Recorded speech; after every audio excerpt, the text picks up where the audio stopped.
Olá, meus cumprimentos a todos. Eu sou Luciana Monte, coordenadora da Pneumologia Pediátrica e do Centro de Referência em Fibrose Cística do Hospital da Criança de Brasília José Alencar e professora de Pediatria da Universidade Católica de Brasília.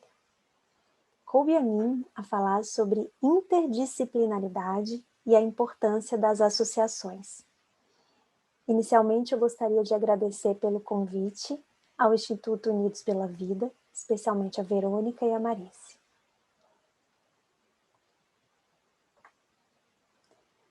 Então, eu gostaria de clarear um pouco alguns conceitos, em especial, o que é a interdisciplinaridade. Com certeza, muitos de nós atuamos dessa forma interdisciplinar sem ter consciência de que fazemos desse jeito. Então, eu vou esclarecer um pouquinho mais para que nós possamos aprimorar essa prática. Então, o que é disciplina ou disciplinaridade? São fatias da ciência ou do conhecimento. No século XV, começou a avançar a ciência. E aí surgiu um movimento no início da era da especialização, que seria chegar ao micro para conseguir entender o todo de forma plena e completa. Então, os pesquisadores começaram a se especializar em várias áreas para, por exemplo, entender o dentro da célula, entender o DNA, entender como funcionam algumas situações de doença, de saúde e poder contribuir para melhorias. Eu costumo dizer que as disciplinas, elas ficam em caixinhas separadas. Por exemplo, ciências, química, física, elas estão separadinhas em caixinhas. Isso é a disciplina. Aí, no século XX, começou um movimento inverso, que seria agregando áreas específicas do conhecimento, agregando aquelas caixinhas para que elas possam conversar, compreender uma outra e poder contribuir, se complementar. E assim, compreender fenômenos que seriam incompreensíveis com os conhecimentos das áreas separadamente. E aí começa a surgir alguns movimentos e surge a multidisciplinaridade. O que seria a multidisciplinaridade?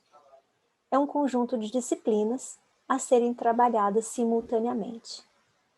Então, há objetivos únicos, mas não há ainda uma integração tão grande entre as ciências, entre as disciplinas. Então, o conhecimento fica fragmentado.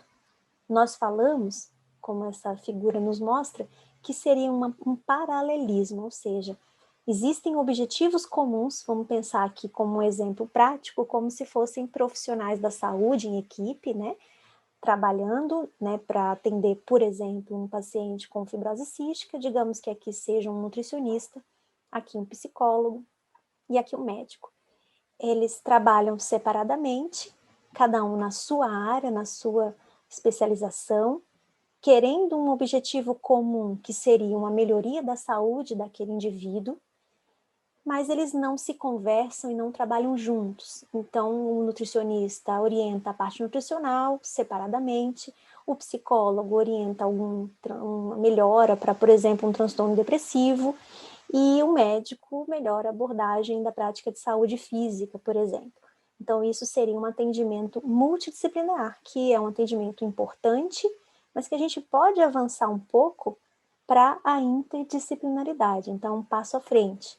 O que é a interdisciplinaridade?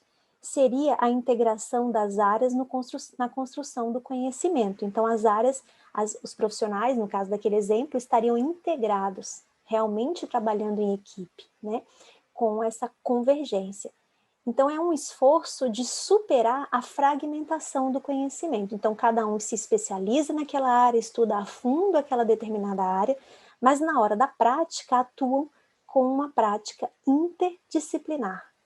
Então, existe uma convergência e uma complementariedade, ou seja, eles se complementam para conseguir fazer o melhor para aquele paciente, se a gente fala em relação à área da saúde. Então, dando aquele exemplo anterior, o nutricionista estaria aqui identificando que o paciente precisa melhorar o estado nutricional, por exemplo, ganhar peso, mas o psicólogo identifica que ele está com um transtorno depressivo, eles se conversam, e isso pode, uma coisa tem a ver com a outra, o médico também percebe que ele está com alguma alteração, por exemplo, uma exacerbação pulmonar, e todos eles conversando juntos conseguem identificar situações para melhorar aquela condição daquele paciente com um cuidado centrado no paciente e naquela família.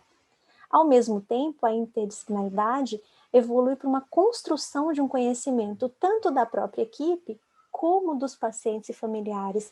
Então, isso leva ao engajamento dos pacientes, um autogerenciamento da sua condição.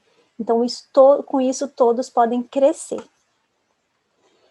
Novamente, os esquemas para mostrar, então, a diferença, né? Todos, tanto multidisciplinar quanto a atuação interdisciplinar, são muito importantes. Mas veja a diferença, então, da multidisciplinar, aqui do lado esquerdo de vocês, onde estão os conhecimentos, estão com o mesmo objetivo, né? Todos os profissionais com o mesmo objetivo, porém eles não se conversam e, portanto, atuam de forma separada. Já a interdisciplinaridade, eles estão juntos, convergindo, com um cuidado centrado naquele paciente, e isso leva a uma melhoria e algum ganho em relação à saúde daquela pessoa. Aqui nas escolas, por exemplo, mais uma forma, um exemplo de como é a prática interdisciplinar. As escolas têm buscado isso nos últimos anos. Então, por exemplo, aqui o objeto já não seria, o centro já não seria o paciente e a família, e sim, por exemplo, aqui um cubo de papelão. Então, enquanto um professor trabalha, todos trabalham para aquele cubo, para explicar sobre aquele cubo. Então, é uma forma horizontal de trabalho, né? Então, os professores têm que se conversar o tempo inteiro para planejar. E um professor, por exemplo, vai falar sobre a produção do papel ou sobre reciclagem, o outro vai falar sobre o volume, como se calcula o volume daquele cubo. Um professor de artes vai falar como nós podemos fazer um cubo de papelão, e o aluno já pensa como aquele cubo poderia ser útil na vida dele. Então, isso é uma abordagem interdisciplinar. Provavelmente todos nós trabalhamos um pouco com isso, mas sem a consciência, e por isso podemos ter mais consciência e melhorar essa forma de abordagem. Então, como podemos atuar de forma interdisciplinar no nosso dia a dia? Nas práticas, por exemplo, do serviço de saúde, então, no atendimento aos pacientes no centro de referência, como isso poderia acontecer? Ou nas associações, né? Será que as associações poderiam também ter uma forma de atuação interdisciplinar? Provavelmente sim, e como eu falei, muitas pessoas já fazem dessa forma. E aí vamos pensar, eu estou dando um exemplo aqui do Hospital da Criança de Brasília, porque nós temos essa dinâmica de atendimento interdisciplinar consolidada mais ou menos desde novembro de 2011, e eu vou falar para vocês como funciona na prática lá, tá? A gente pode tentar ajudar outros centros a atingirem também, e também nós, para melhorar, trocando experiência com vocês. Então, desde essa época, os pacientes recebem, antes da pandemia mesmo, recebiam uma máscara quando chegam na recepção e uma pulseira com uma cor diferente, entre que eles podem, é um código que eles podem se identificar e poder fazer a segregação lá dentro do hospital. O paciente entra, então, é colocado dentro das salas de atendimento, cada um na sua sala, cada família em uma sala diferente, e aí a equipe entra nessas salas e a equipe rodizia entre as salas, fazem atendimentos em conjunto ou individualmente de forma de rodízio, e já sempre discutindo os casos, discutindo as condições para ter um melhor resultado na abordagem daqueles pacientes e familiares. O cuidado é centrado, então, na família. Os pacientes também já fazem a espirometria e a cultura no próprio dia de atendimento, e na saída a gente faz um checklist, ver se todos fizeram aquilo que estávamos propondo, né, para aquele dia de atendimento, e aí sim o paciente é liberado, já com tudo organizado, já visto por os 8 profissionais, e também a sala é realizada a desinfecção para que, se for necessário, um novo paciente ocupe aquela sala. Então esse é um exemplo só em relação a um atendimento interdisciplinar, que nós podemos, no SUS, né, ter essa forma, essa prática, que pode melhorar, sim, tanto o atendimento, dar um atendimento de qualidade, quanto a saúde dos pacientes. Tanto é que a equipe cresce, né, tanto a equipe como os pacientes familiares têm conhecimento, crescem com isso, e formamos, inclusive, a própria equipe fez um caderno, né, que nós entregamos aos pacientes com informações sobre aquela situação clínica, o que fazer em determinadas situações. Eles podem anotar também as últimas culturas, os exames que fizeram, qual é a mutação que eles têm, enfim, tudo sobre aquele paciente, né, um caderno dele, que ele pode levar ao longo da vida e poder ter um autogerenciamento da própria condição e se empoderar dessa condição de saúde. Então, eu diria que o atendimento interdisciplinar é como aqui num barco, né? Então, cada especialista estudando a sua área, porém sempre interagindo com os outros especialistas com um objetivo único e comum, né? Para que esse objetivo seja atingido da melhor forma, com planejamento e com convergência. Então, eu não diria, pode ser que nós não estejamos todos no Brasil no mesmo barco, né?